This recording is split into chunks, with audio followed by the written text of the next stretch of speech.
My name is Dorothy. I'm 78 years old, and for the last 30 years, I've let someone believe something that wasn't true. I didn't plan it that way. I didn't sit down one day and decide to lie. It just happened, and then it kept happening every day.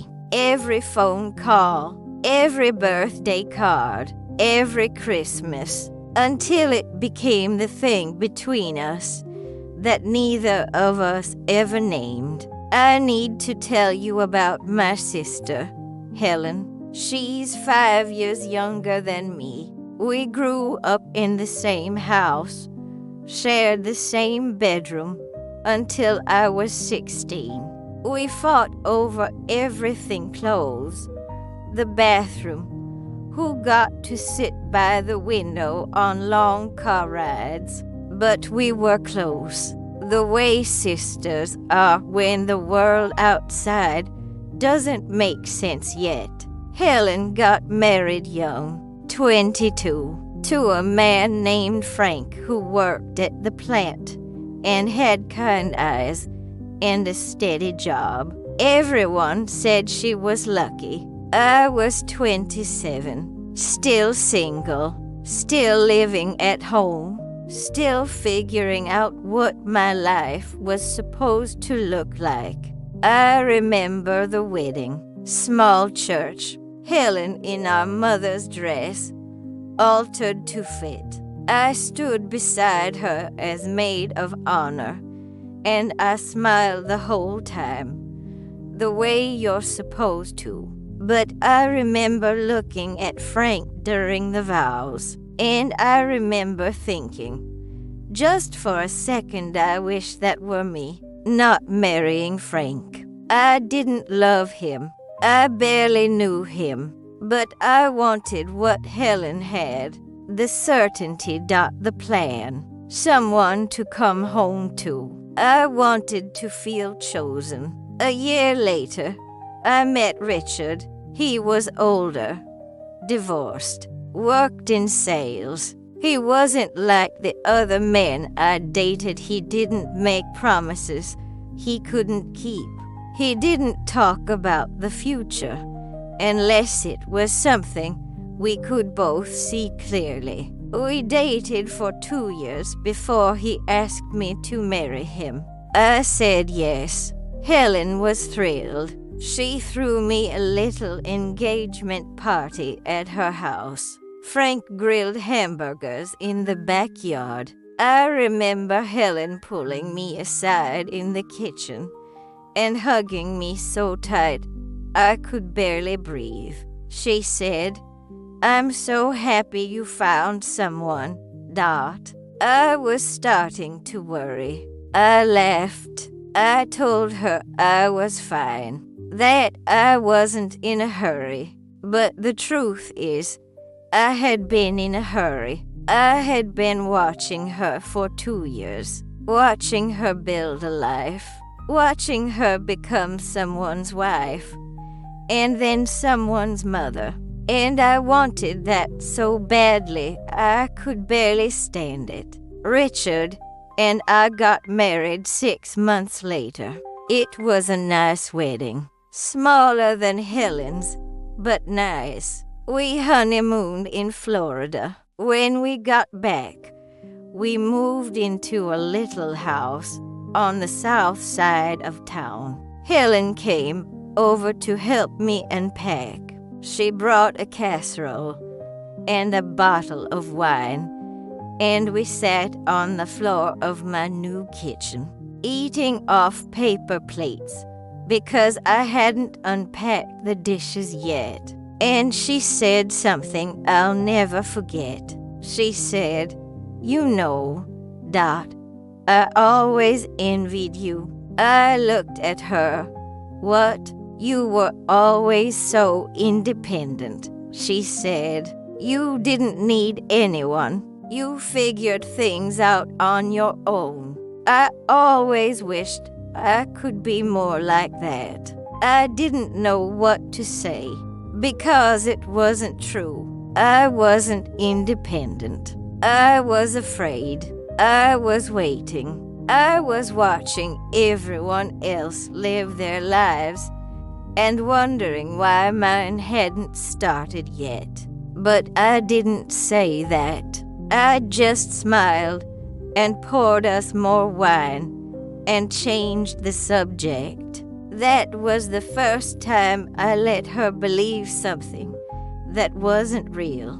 The years went on. Richard and I had a good marriage. Not perfect, but good. We didn't fight much. We had routines. Friday night dinners, Sunday mornings at the diner, vacations every summer to the same lake house we rented in Michigan. We didn't have children. That wasn't the plan at first. We thought we'd wait a year, then 2. Then it just didn't happen. We saw doctors. We tried, but nothing worked. And after a while, we stopped talking about it. Helen had 3 kids, 2 boys and a girl, all of them healthy, all of them loud and messy and full of life.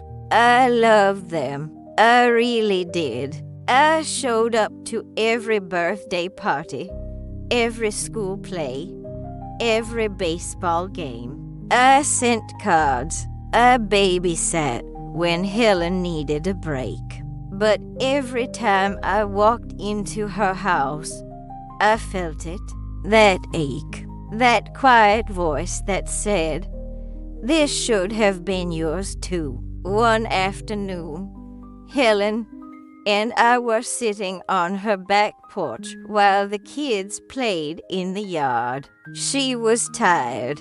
I could see it. The kind of tired that doesn't go away with sleep.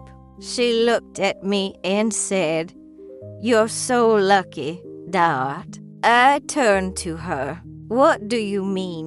"You and Richard," she said. "You have time. You can do whatever you want. You're not tied down. I love my kids. I do. But sometimes I think, what would my life have been like if I'd waited? If I'd had a few more years to just be me?" I didn't say anything. I just nodded, and I let her believe that Richard and I had chosen this life, that we were happy, that we were free. That was the second time. But it wasn't just Helen. At family gatherings, people would say things. "Oh, you two are so smart, no kids. Just the 2 of you. Must be nice. You can pick up and go anywhere. No worries, no mess." And I would smile. I would agree. I would say, "Yeah, we like it this way." Because it was easier than telling the truth. Easier than saying, "We tried. It didn't work." And now I don't know who I'm supposed to be. Richard didn't talk about it much. He wasn't the kind of man who unpacked his feelings. He carried things quietly, but I knew. I saw the way he looked at Helen's kids, the way he'd ruffle their hair or let them climb on his back, the way he'd smile, but it never quite reached his eyes. One night, after we got home from a family dinner, he sat on the edge of our bed and said, "Do you ever think about it?" I knew what he meant. "Sometimes," I said. He nodded, double quotes, "Yeah, me too."